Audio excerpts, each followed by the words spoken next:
사사기 6장 11절로 14절의 말씀을 다 같이 한음성으로 봉독하시겠습니다. 여호와의 사자가 아비에셀 사람 요아스에게 속한 오브라에 이르러 상수리 나무 아래 앉으니라. 마침 요아스의 아들 기드온이 미디안 사람에게 알리지 아니하리하여 밀을 포도주 틀에서 타작하더니 여호와의 사자가 기드온에게 나타나 이르되 큰 용사여 여호와께서 너와 함께 계시도다 하며 기드온이 그에게 대답하되 오 나의 주여 어찌 여호와께서 우리와 함께 계시면 어찌하여 이 모든 일이 우리에게 일어났나이까. 또 우리 조상들이 일찍이 우리에게 이르기를 여호와께서 우리를 애굽에서 올라오게 하신 것이 아니냐 한 그 모든 이적이 어디 있나이까. 이제 여호와께서 우리를 버리사 미디안의 손에 우리를 넘겨 주셨나이다 하니 여호와께서 그를 향하여 이르시되 너는 가서 이 너의 힘으로 이스라엘을 미디안의 손에서 구원하라. 내가 너를 보낸 것이 아니냐 하시니라. 아멘.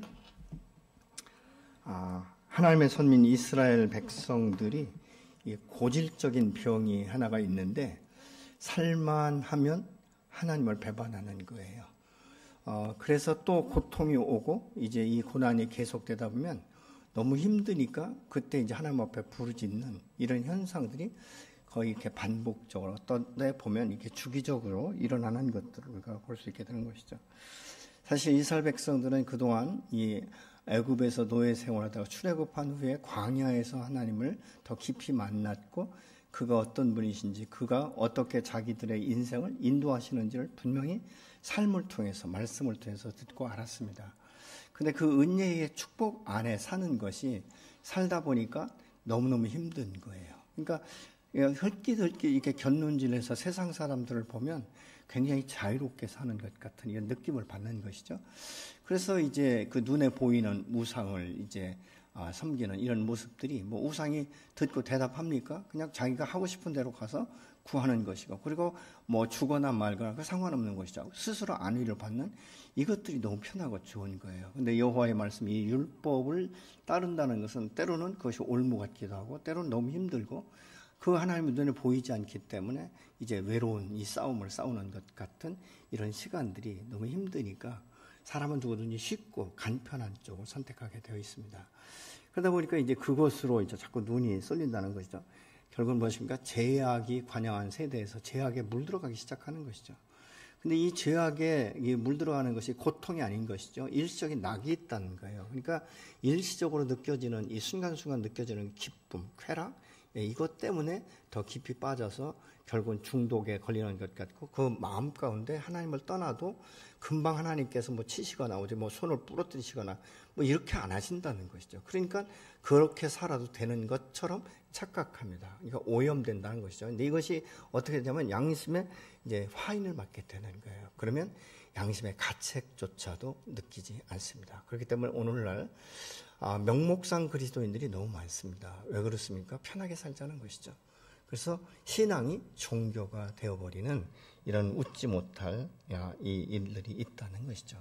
왜 하나님께서 미디안에게 붙이셨는가? 그들의 악하기 때문이다라고 본문 1절은 말씀을 하고 있지 않습니까?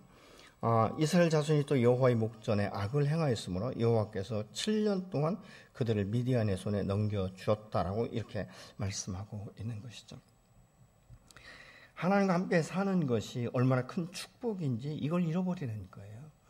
여러분, 내가 죄의 악 중에 살면서 영원한 이 죽음의 길로 가는 나를 돌이키게 하신 그 하나님의 은혜는요, 우리가 평생 갚아도 갚을 수 없는, 돈으로 따지면 계산할 수 없는 이런 은혜요, 축복이지 않습니까? 근데 이게 잊어버려진다는 거예요.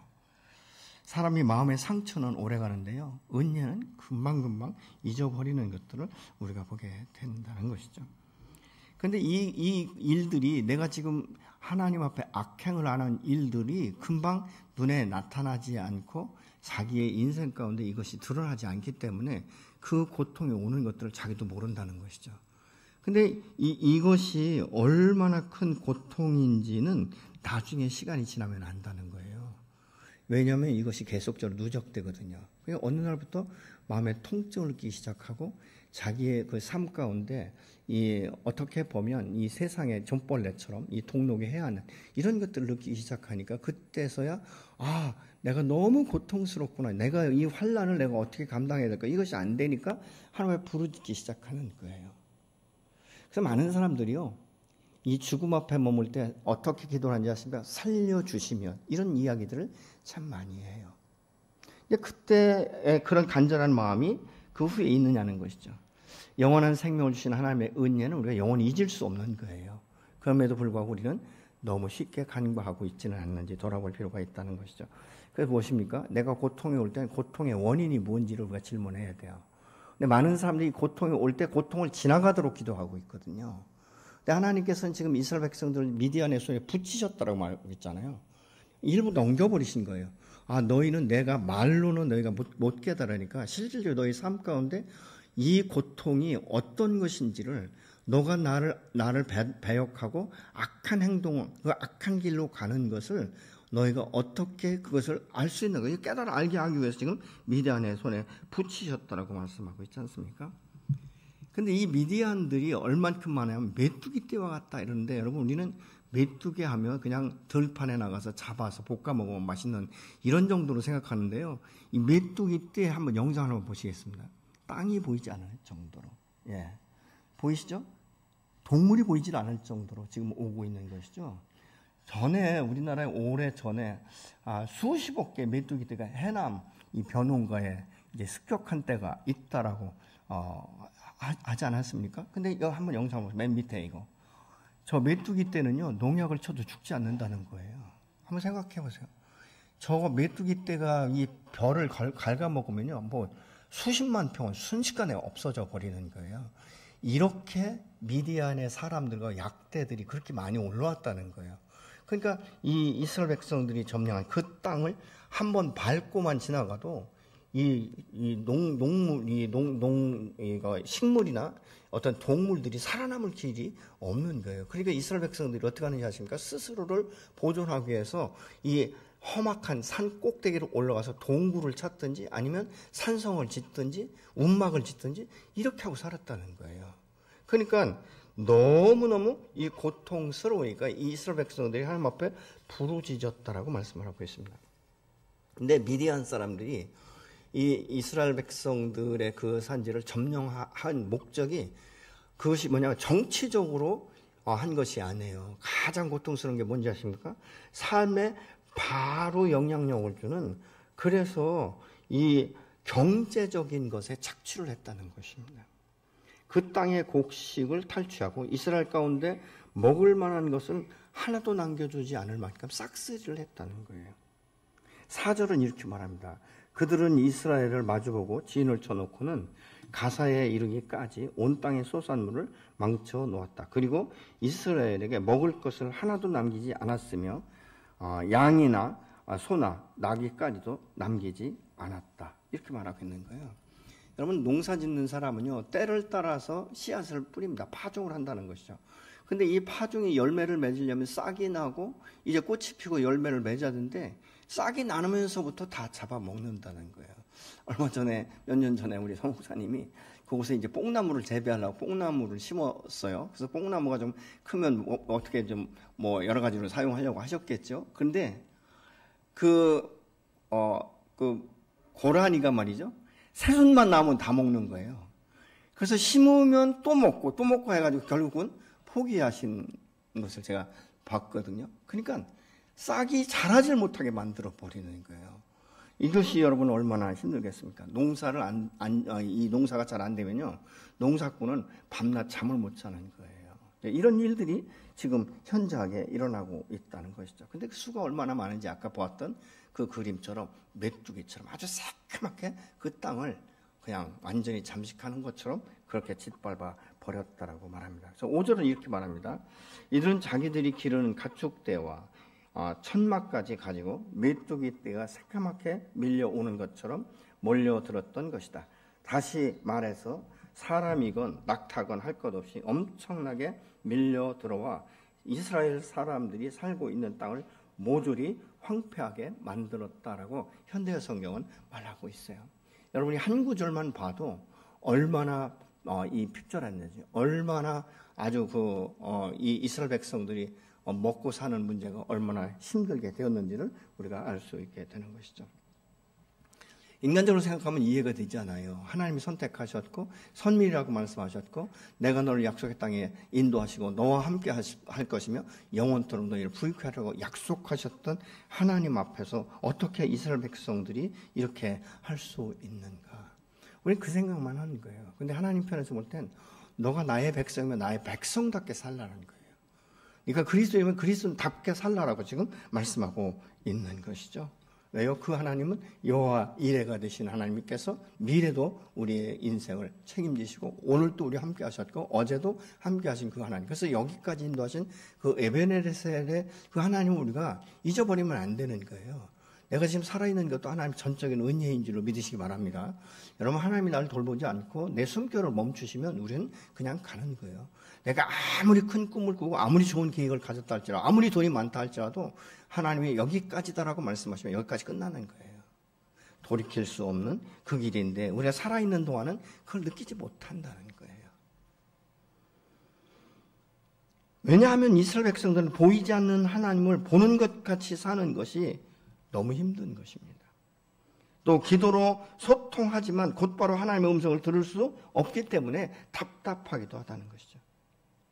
그래서 하나님 앞에 조금씩 불순종한다고 해서 당장 날벼락이 떨어지는 게 아니라는 거예요.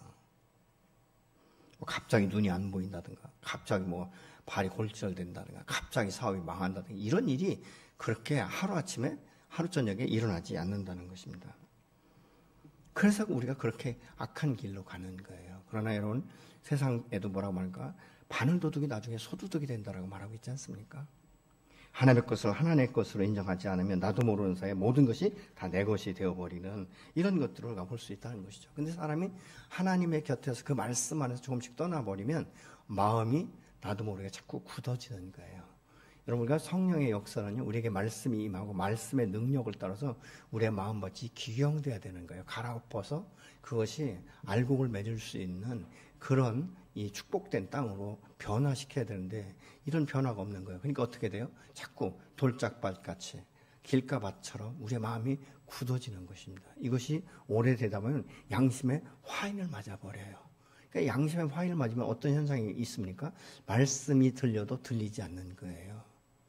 양심의 가책을 느끼지 못하는 거예요. 이런 것들을 우리가 볼 수 있게 된다는 것이죠.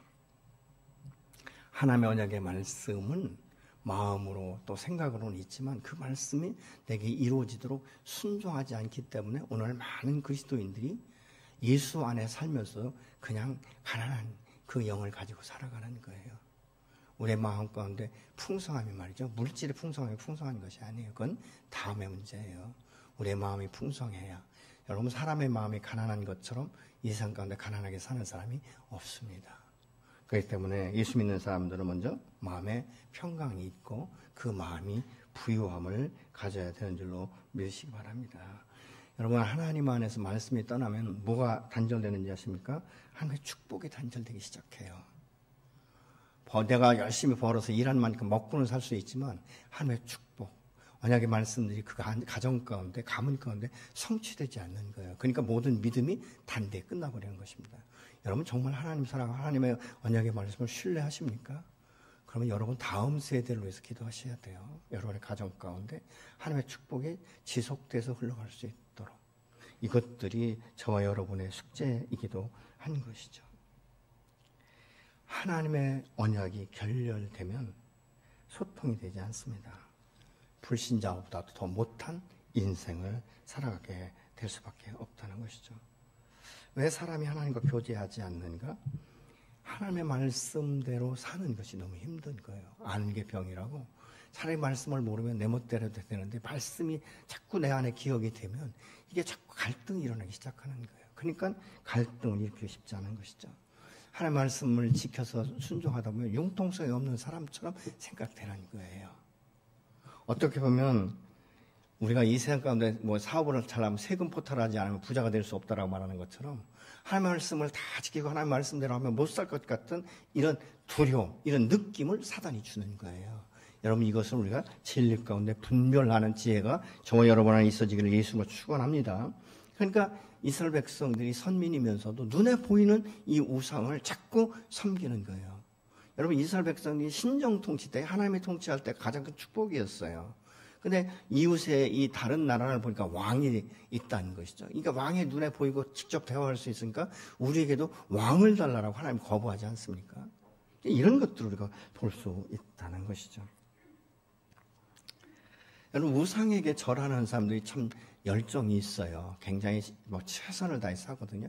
근데 그것은 스스로의 의안을 받을 뿐이지 그 신들이 말하거나 그 신들이 인생을 좌지우지할 수 없다는 것을 그들이 알면서도 그냥 믿어버리는, 그러니까 스스로 안위를 받는 이런 결과를 가져온다는 것이죠.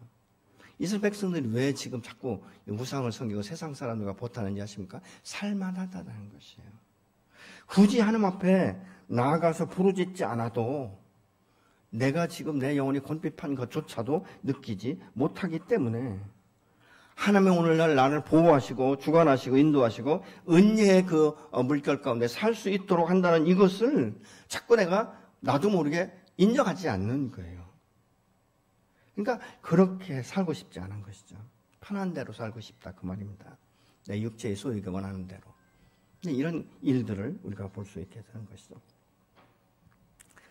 이런 사람들의 눈은요, 하나님을 바라보지 않습니다. 세상 잘 사는 사람들을 자꾸 생각하고 바라보는 거예요. 그게 부러운 거예요. 나도 그렇게 살고 싶은 거예요. 그보다 더 잘 살고 싶은 것이죠. 그러니까 이 세상 속으로 가는 것들을 우리가 볼 수 있게 되는 것이죠. 나도 모르게 조금씩 말씀에서 멀어지기 시작하는 거예요. 여러분 말씀이 없으면요, 우리의 영혼은 곤핍할 수밖에 없고 우리의 심령의 부흥이 절대 일어나지 않습니다. 여러분 우리의 심령의 부흥은 말씀이 내 안에서 역사될 때 심령의 부흥의 역사가 일어나게 되는 줄로 믿으시기 바랍니다. 우리가 느헤미야서에 보면 그 예루살렘 성벽이 무너졌고 예루살렘 성벽을 재건한 후에 학사 그 에스라를 통해서 말씀이 낭독될 때 이스라엘 백성들이 다 일어나서 그 말씀을 듣지 않습니까? 근데 그 말씀을 듣는 가운데 회개의 역사가 일어나니까 거기에서 통회하고 자복하는 이 심령의 역사가 일어나지 않습니까? 그러면서 그들의 삶이 변화되고 그들의 인생이 축복 가운데 있어지는 것들을 우리가 느헤미야서 통해서 알 수 있게 되는 것이죠. 예수 믿는 사람들이 심령의 부흥이 끊어지면요, 그 신앙의 열정이 사라지기 시작합니다. 그러니까 기도를 해도 그 마음 가운데 뜨거움이 없는 거예요. 그러다 보니까 기도하고 싶지 않은 것이죠. 여러분 성경을 그래서 우리는 공부해야 되는 거예요. 교회에서 성경 공부하는 건 여러분 소홀히 하시지 마십시오. 이 성경 공부하지 않으면 나는 말씀을 연구할 수 있는 시간들이 별로 없습니다. 그렇기 때문에 교회 공동체 안에서 성경을 공부한다고 하면 목장 모임에 참석하시든지 어찌하든지 교회에서 성경 공부를 가르칠 때는 여러분 가능하면 최선을 다해 시간을 내서 듣는 것. 왜요? 믿음은 들음에서 나지 않습니까? 들음은 말씀을 통해서 우리에게 영향력을 주고 우리의 삶을 돈독하게 하는 것을 우리가 볼 수 있게 되는 것이죠. 말씀이 내 안에 없으면 능력이 없습니다. 성령의 능력이 내 안에 나타나지 않으면 우리는 육체의 수욕을 따라 살 수밖에 없어요. 탐심과 탐욕이 나를 지배할 수밖에 없는 거예요. 어떻게든지 나는 잘 먹고 잘 살아야 된다는 것이죠. 그러니까 뭐예요? 이것은 육체의 소유군요, 채워질 수가 없고 탐심과 탐욕은요, 아무리 내게 소유가 넉넉해도 항상 부족한 것을 느끼는 거예요. 그러나 말씀에 대해서 충만해지면 적당한 선에서 모든 것들을 다스릴 수 있게 되는 것이고 우리의 이웃을 돌아볼 수 있는 것이고 섬길 수 있는 이런 축복의 문이 열려지는 줄로 믿으시기 바랍니다. 그러니까 이렇게 이스라엘 백성들이 타락을 해도 당장 문제가 생기지 않으니까 그렇게 가는 거예요. 이스라엘 백성들의 죄는 보이지 않고 느끼지 못하는 것에서부터 시작되었다는 것입니다. 그러나 하나님은 이렇게 변질되고 삶이 핍절되기까지 그 걸린 시간은요 7년이에요. 7년이 돼서야 이게 고통이라는 걸 느꼈다는 거예요. 여러분 사람들이 내가 중독자라는 것을 아는 것도 약 7, 8년이 걸리면 그때서 내가 중독자라고 말한다는 거예요. 그전에는 난 언제든지 내가 마음만 먹으면 끊을 수 있어 이렇게 생각한다는 거예요. 내가 중독에서 헤어나는 것은 굉장히 어렵습니다. 어떻게 보면 아주 죽음과 같은 이 고통의 시간들을 견디는 것들을 우리가 보게 되는 것이죠. 그래서 그들의 삶이 너무 힘들어지니까 그때서야 하나님 앞에 나와서 부르짖었다라고 말씀합니다. 6절 보시겠습니다. 이렇게 미디안 사람들이 몰려와서는 이스라엘 사람들을 약탈하였다. 어찌나 그 약탈 행각이 심했던지 이루다 말로 표현할 수 없었다. 그러자 이스라엘 사람들은 또다시 여호와께 살려달라고 울부짖었다. 이렇게 현대 성경을 말하고 있어요. 약탈이 얼마나 도저히 견딜 수 없는 거예요. 아마 약탈하는 것도 조금씩 했다면 견딜 수 있으면 이스라엘 백성들이 하나님 앞에 나와 울부짖지 않았을 거예요. 근데 너무 심하니까 정말 이렇게 살면 하루도 못 살 것 같으니까 그때서야 하나님 앞에 나와 부르짖었다라고 말하고 있죠. 그래서 실제로 이스라엘 백성들이 미디안 사람들의 이 행포를 견디다 못해서 하나님 앞에 나와서 울부짖었다. 이렇게 6절과 7절은 말씀을 하고 있어요. 여러분이 이 고통이 극에 달하기 전에 돌아서는 것이 은혜요 축복 아니겠습니까? 왜 이스라엘 백성들이 여기까지 올 때까지 하나님을 찾지 않았는가? 견딜 수 있을 만한 때까지 견딘 거예요. 뭐 이 정도야. 내일은 낫겠지. 내일은 또 좋아지겠지. 1년이 지나면 회복되겠지. 천만의 말씀입니다, 여러분. 하나님이 나와 동행하지 않으시면, 하나님이 내게 복을 주지 않으시면 그것은 하늘 문이 닫히는 것과 다를 바가 없는 거예요. 그러니까 무엇입니까? 우리는 먹고 살기 위해서 24시간을 죽어라고 일을 해도 만족이 없는 이런 인생을 우리가 살게 되는 것이죠.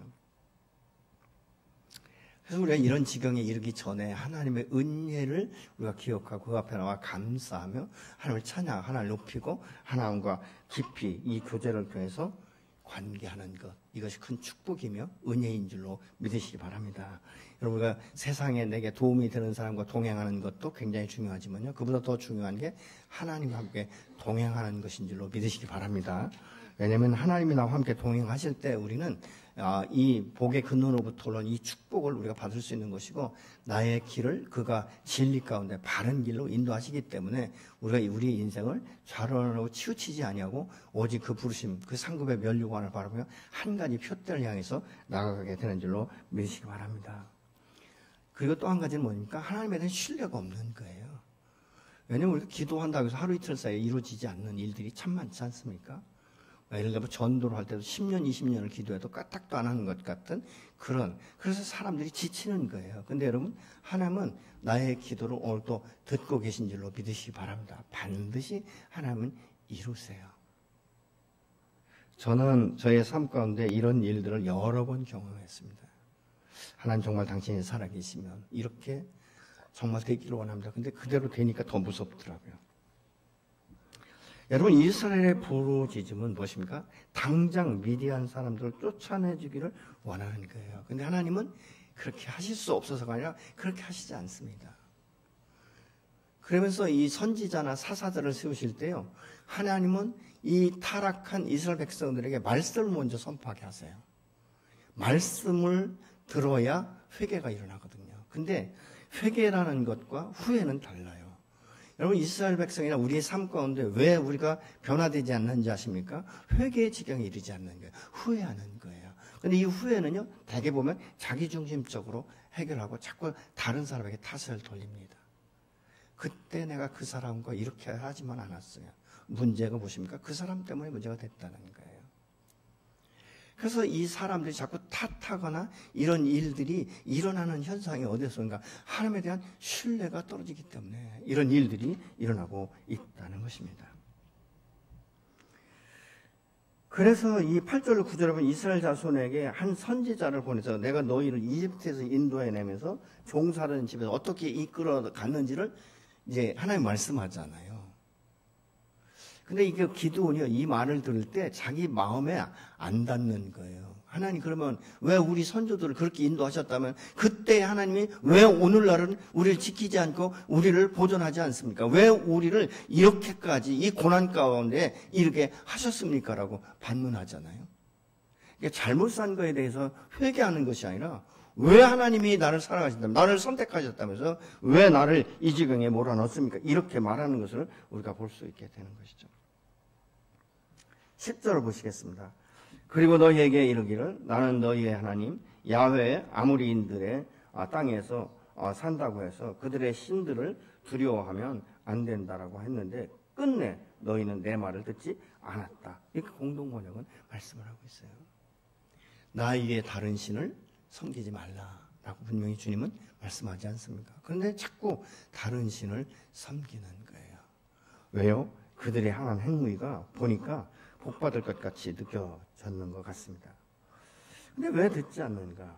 아까도 말씀드렸지만 이스라엘 백성은 당장 문제가 생기지 않으니까. 여러분, 그래서 오늘날도 우리가 당장 문제가 생기지 않으니까 말씀을 깊이 묵상하거나 하나님의 은혜에 감사하지 않는 거예요. 그 은혜를 기억하지 않는 거예요. 무엇입니까? 우리의 삶은 항상 현실주의적이에요. 지금 현재 중심이에요. 내가 현재 어떻게 살 것인가. 그리고 내가 이렇게 어떻게 하면 내가 돈을 벌고, 어떻게 하면 내가 더 편하게 살 수 있고, 어떻게 하면 내 자식에게 유산을 물려줄 수 있을까. 이런 것에 중점을 두지, 어떻게 하면 하나님의 축복을 유지할 수 있을까. 어떻게 하면 우리가 하나님의 언약의 말씀이 내 삶 가운데 내 삶을 통해서 내 자녀손들에게 흘러갈까. 이런 거에 대해 깊이 묵상하지 않는다는 거예요. 여러분, 어느 곳에 더 많은 시간을 투자하고 있습니까?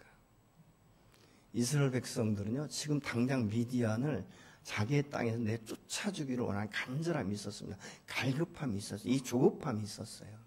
근데 하나님은 그것과 상관없는 것 같이 말씀을 주신다는 거예요. 말씀을. 여러분, 우리가 인간적으로 볼 때 문제 해결이 앞서지, 말씀을 주셔서 그 말씀 내가 언제 깨닫고 그 말씀대로 언제 이루어질 수 있는가, 이런 생각을 하면 까마득하거든요. 그러니까 쉽게 포기하는 거예요, 사람들이요. 그러나 여러분, 고난은 한 번으로 족한 거예요. 내가 반복적으로 돌아가는 것, 이것은 하나님이 원하시는 것도 아니고 또 우리의 삶 가운데 그것들이 일어나서도 안 되는 것이죠.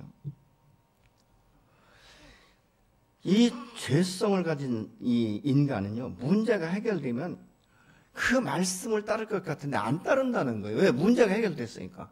이제 한숨 지나가니까. 그래서 문제가 해결되면 자꾸 편안하다, 그냥 당시에만 고맙다지 지속하지 않는다는 거예요. 우리가 그렇게 생각해요. 하나님 먼저 이 문제 해결해 주시면 내가 당신 말씀대로 순종하겠습니다. 그런데 그게 잘 안 지켜진다는 거예요. 왜요? 죄성이 있기 때문에. 내가 손으로 느끼고 눈으로 보았고 감각으로 느꼈던 이 좋은, 이 쾌락의 순간들이 내 안에서 계속적으로 이 뭉실뭉실 떠오르기 때문에 쉽게 그것을 선택한다는 거예요. 자꾸 무너진다는 거예요. 그래서 하나님은 무엇입니까? 말씀을 기초로 해서 그 말씀 위에 너의 믿음의 단을 쌓으라고 지금도 말씀하고 있는 거예요. 여러분, 나무가 아무리 커도요, 뿌리가 없으면 비바람에 견디지 못합니다. 그런데 비바람에 이 뿌리가 깊고 그 시냇물에 이렇게 그 뿌리가 적셔 있으면요, 뭐 가뭄해도 두려워하지 않습니다. 말씀이 기초가 되고 그것이 근본이 되어질 때 우리의 삶은 놀라운 축복 가운데 임하게 되는 줄로 믿습니다. 하나님의 언약은요, 오늘도 저와 여러분에게 주어져요. 근데 언약을 성취할 수 있는 것은 순종이에요. 순종이 없는 믿음은 헛된 것이고, 순종이 없는 사람들은 언약을 성취할 수 있는 권리조차도 없습니다. 왜냐하면 역사가 되지 않거든요. 여러분, 이것을 주면 더 악한 길로 갈 텐데 하나님께서 그거 허락하시겠습니까? 그래서 하나님은 항상 말씀부터 증거하게 하시는 거예요. 근데 사람들은 후회는 쉽게 하는데 회개는 쉽지 않다는 거예요. 근데 후회는요, 그냥 곧바로 잘못했다라고 인정하는 것 뿐이거든요. 근데 회개는 무엇입니까? 돌아서는 거예요. 새로운 길을 가는 거예요. 그래서 이 후회와 회개는 다릅니다. 우리가 예수 안 믿는 이 불신자가 예수 믿는 자는 새로운 길을 가는 것 아니겠습니까? 마치 우리가 운전할 때 턴하는 것과 같은 거예요. 그냥 계속 가면서 아이고 이거 잘못 가고 있네, 잘못 가고 있네, 이게 아니라는 거예요. 돌아서야 되는 것 아니겠습니까? 이런 것들을 우리가 생각할 수 있다는 거죠. 그래서 하나님께서는 이 후회하고 고민하고 있는 이스라엘 백성들에게 말씀을 선포할 수 있도록 기도를 세우는 거예요. 그래서 이 후회는요, 쉽게 이 세속에 물들기가 너무 쉽습니다. 후회는 하나님과의 관계 가운데 대한 이 초점을 맞추지 못하기 때문에 주님과의 관계가 풀어지지 않습니다. 회개는 자기가 죄인인 것을 인정하고 죄 지은 것에 대해서 정확하게 인정하는 것이거든요. 하나님, 그거 제가 지은 죄입니다. 하나님, 내가 말씀 앞에 불순종했습니다. 내가 하나님과 관계 가운데 내 마음대로 살았습니다. 이런 그 부분들을 인정하기 시작하는 것이죠. 회개는요, 내 자신을 예수와 함께 십자가에 못 박고 주의 영으로 내 안에 충만하게 채워지기를 소망하는 것이 바로 회개인 줄로 믿으시기 바랍니다. 하나님은 그들의 그 부르짖음에 응답하셨고 이스라엘을 인도할 새로운 사람을 세우신다라고 말씀하고 있습니다. 그래서 우리가요, 하나님이 우리를 구원하지 못하는 손이 짧아서가 아니에요. 이사야서 59장 1절 2절을 보시겠습니다. 여호와의 손이 짧아 구원하지 못하심도 아니요 귀가 둔하여 듣지 못하심도 아니라 오직 너의 죄악이 너희와 너희 하나님 사이를 갈라놓았고 너희 죄가 그의 얼굴을 가려서 너희에게서 듣지 않으시게.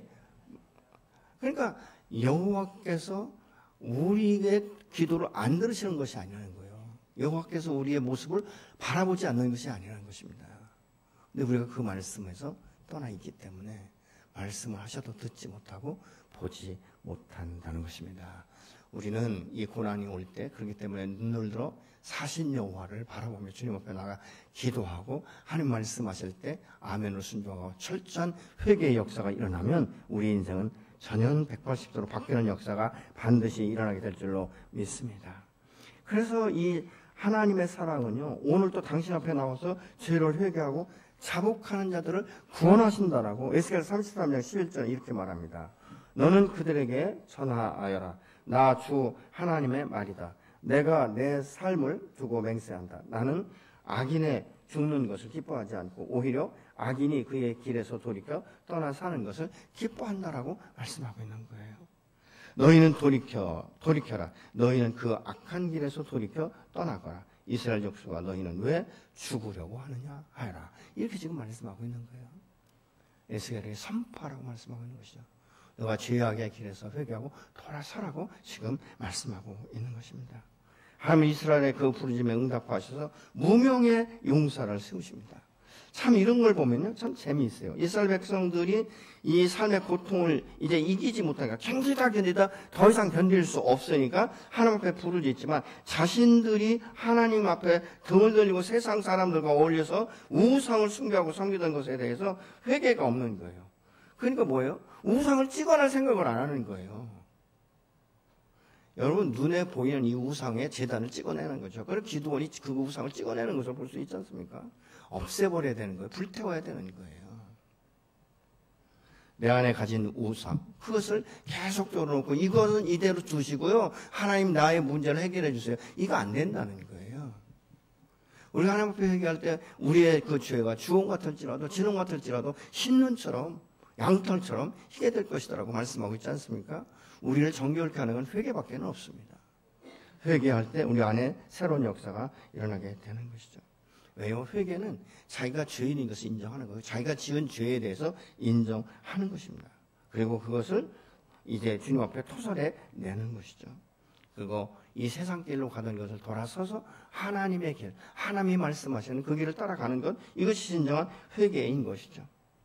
많은 사람들이 상처에 매여서 그 주님 앞에 나와서도 자신의 상태를 올바르게 분별하지 못하고 보지 못하는 경우가 너무 많아요. 여러분, 우리 안에 이 죄와 상처는 참 끊임없이 우리한테 지속되기 쉽습니다. 그러나 우리가 이 상처를, 우리가 죄를 회개하고 나면 하나님께서 상처를 싸매주세요. 그래서 이 모든 것들을 새롭게 세워가시는 그 하나님을 경험하게 되는 것이죠. 그럼에도 불구하고 그 사랑의 하나님께서 그를 위해서 미디안 사람들의 눈을 피해서 이 포도즙 틀에서 밀 이삭을 타작하는 기드온에게 찾아오셨어요. 여러분, 사람으로 생각하면요, 아이고 그 숨어서 그 밀 타작하는 얼마나 소극적이고, 그죠? 얼마나 참 사람이 융통성도 없는 것 같은. 왜냐면 가족이 먹고는 살아야 되니까 밀타작을 해야 되는데 미디안 사람들이 보면 그것도 다 뺏길 것 같으니까 아주 숨어서 은밀하게 일을 행하는 기드온에게 찾아오신 것이죠. 여러분, 인간 같으면 어떻습니까? 그냥 대장부 같고, 그죠? 삼손 같은, 외적으로 볼 때도 좀 어깨가 있고 좀 당당하고 아닌 건 아니오라고 말할 수 있는 이런 사람 찾지 않겠습니까? 근데 하나님은 그렇지 않다는 거예요. 근데 왜 하나님 그 많은 사람 가운데 이 기드온을 선택하셨을까? 하나님은 우리 일상 가운데 최선을 다해서 일하는 사람들을 세우세요. 그리고 그 약한 것 같지만 그가 강한 거예요. 왜냐하면 자신의 연약함을 아는 사람이 하나님을 신뢰할 수 있거든요. 내가 하나님 없어도 할 수 있다는 사람 절대 하나님 앞에 기도하지 않습니다. 여러분의 기도 제목을 한번 생각해 보세요. 내가 할 수 있는 부분과 할 수 없는 부분, 어떤 쪽을 여러분 더 선택해서 기도하십니까? 할 수 없는 쪽을 대부분 더 먼저 선택하고 그 문제 해결해 달라고 합니다. 뭐 이 정도는 내가 해도 된다고 생각하는 부분은 기도하지 않죠. 이런 거예요. 그러면서 하나님께서 기도원을 큰 용사라고 하십니다. 근데 기도원은 뭐라고 말하죠? 나는 문화사 중에서 가장 연약한 지파. 난 보잘것없는 사람이다. 나 같은 사람이 어떻게 이 고난 가운데 있는 이스라엘 백성들을 구원할 수 있습니까? 나는 못합니다 했었거든요. 근데 하나님이 너가 큰 용사가 될 것에 대한 조건이 있죠. 뭔지 아십니까? 내가 너와 함께 하리라. 여호와께서 함께 하시면 이 소극적인 것 같고 정말 열정이 없는 것 같은 사람에게도 힘과 능력이 주어지는 줄로 믿으시기 바랍니다. 왜냐하면 내 힘으로 내 능력으로 한다라고 생각하지 않는 거예요. 하나님이 도와주지 않으면 나는 아무것도 할 수 없는 인생이라는 것을 아는 거예요. 그러니까 무엇입니까? 자기의 삶을 주님 앞에 의탁하는 거예요. 하나님 내 모든 인생을 당신 앞에 걸어놓습니다. 당신이 말씀하시면 종이 순종하겠습니다. 내 능력, 내 힘으로는 할 수 없습니다. 그래서 조건이 무엇일까? 하나님이 함께 하신다라고 말씀하고 있잖아요. 마태복음 28장은 뭐라고 할까? 세상 끝날까지 영원토록 내가 너와 함께 할 것이다. 아멘이십니까? 하나님은 예수 믿고 거듭난 저 여러분 안에 오늘 또 함께 하시는 줄로 믿으시기 바랍니다. 근데 이 능력이 언제 나타나죠? 신뢰하는 믿음을 가질 때.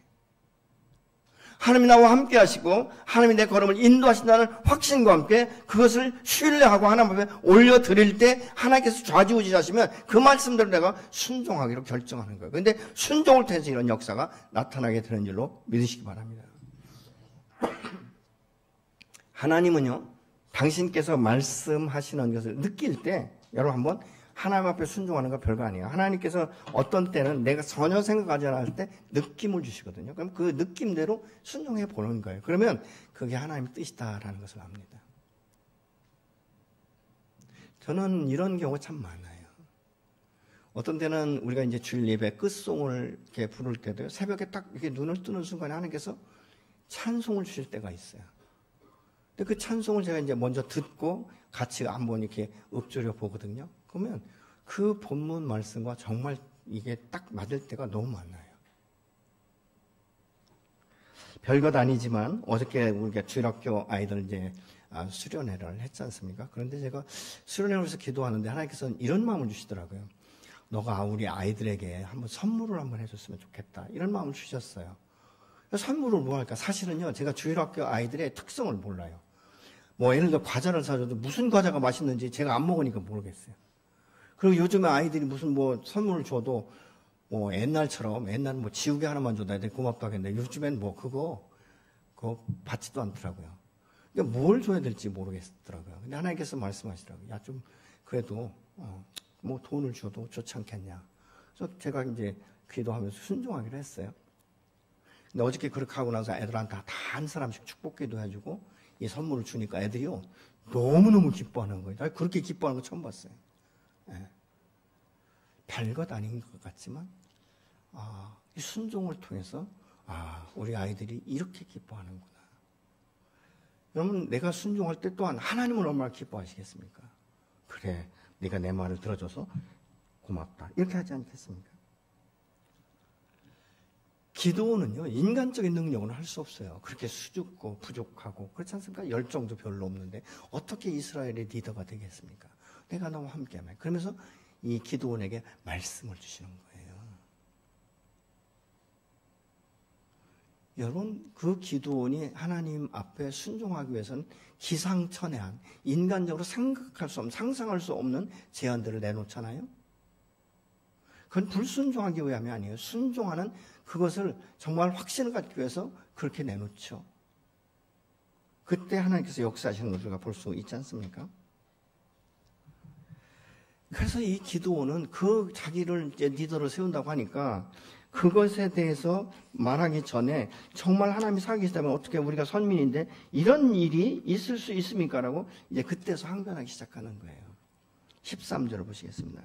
그러자 기드온이 그에게 되물었다. 감히 여쭙습니다만 주님께서 우리와 함께 계시다면 어째서 우리가 이 모든 어려움을 겪습니까? 우리 조상이 우리에게 주님께서 놀라운 기적을 일으키시어 우리 백성을 이집트에서 인도에 내셨다라고 말하였는데 그 모든 기적들이 다 어디에 있단 말입니까? 지금은 주님께서 우리를 버리기까지 하셔서 우리가 미디안 사람의 손아귀에서 넘어가고 말았습니다. 이렇게 말하고 있는 거예요. 지금 기도원이 무슨 기도하고 있죠? 하나님 버렸다는 거예요. 여러분, 하나님 버리셨습니까? 너무나 악행을 하다 보니까 하나님의 말씀에 그냥 불순종을 해도 끝까지 불순종을 하니까 하나님께서 이것을 돌이키기 위해서 흔들어 버리는 거예요. 여러분, 우리의 인생 가운데 하나님이 내게 고난으로 우리에게 그 역사하시기 전에 돌아서는 것이 큰 은혜요 축복인 줄로 믿으시기 바랍니다. 내가 이렇게 그냥 편하게 사는 것이 하나님의 뜻이 아니에요. 그러면 언젠가는 하나님께서 그 부분에서 깨닫게 하는 그런 시간들이 온다는 거예요. 왜요? 사랑하시기 때문에. 하나님은 당신이 핏값으로 사신 그 사랑하는 자녀들을 계속적으로 죄악에 관영한 세상에서 죄악과 결탁되어 사는 것을 끝까지 보지 않습니다. 정말 사랑하시기 때문에 돌아설 기회를 주는데 그것이 잘되고 뭐 범사가 막 충만하고 이게 아니에요. 고난이 오는 거예요. 그것은 물질적인 고난이 올 수도 있지만 영적인 고난이 올 수 있는 것이고요. 육체적인 고난이 올 수도 있는 거예요. 그때 비로소 자신을 보기 시작하는 것이죠.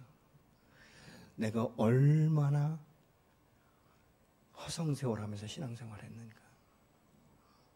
때로는요, 죽음 앞에 이럴 때는 어떤 생각하는지 아십니까? 내가 정말 구원받았는가를 생각하는 사람들이 많아요. 저는 임종예배를 수백 명에게 임종예배를 드린 사람이에요. 근데 그때 가장 두려워하는 건 뭐지 아십니까? 목사님, 나 정말 구원받았는지 모르겠어요. 나 어떡해요? 그렇게 말씀하는 분들을 저는 굉장히 많이 봤습니다.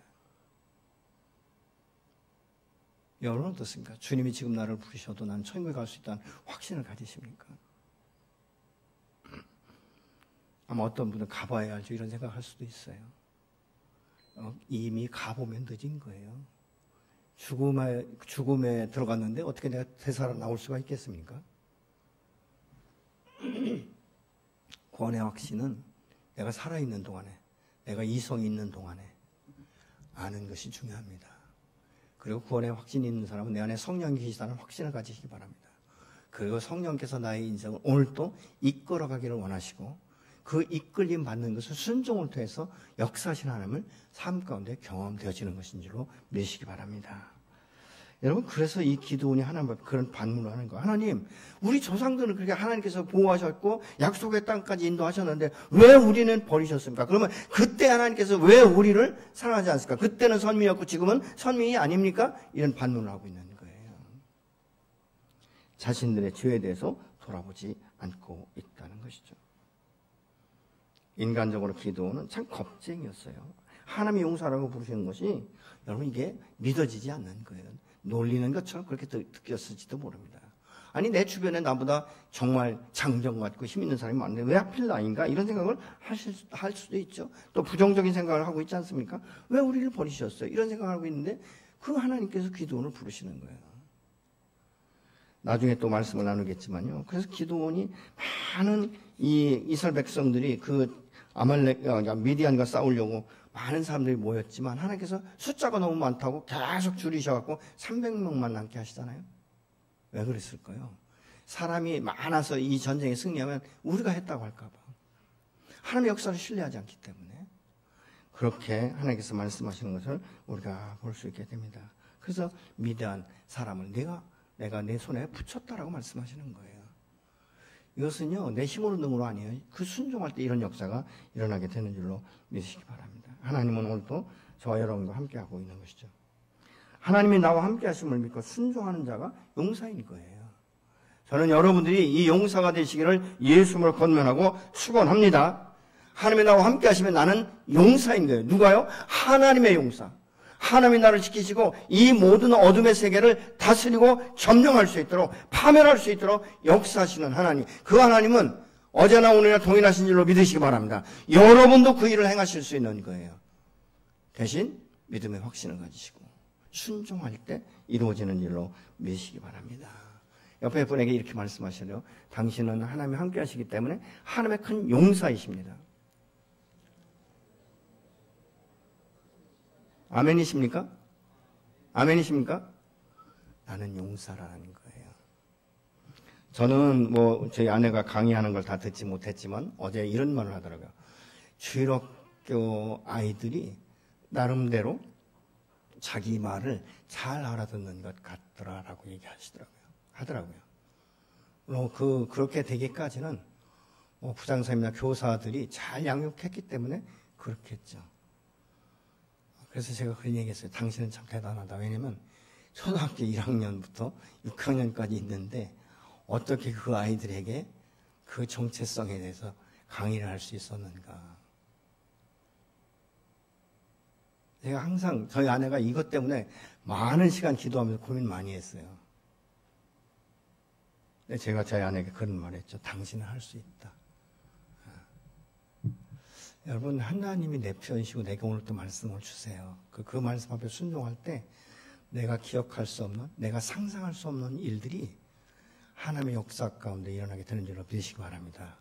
여러분, 하나님의 말씀하시면 순종하시고요. 순종할 때 새 일을 행하십니다. 그리고 그 길에 승리할 수 있도록 하나님 여러분을 붙들어 주시고 지도하시고 지혜를 주시고 계획을 하게 하시고 설계하게 하셔서 반드시 이루어지는 줄로 믿으시기 바랍니다.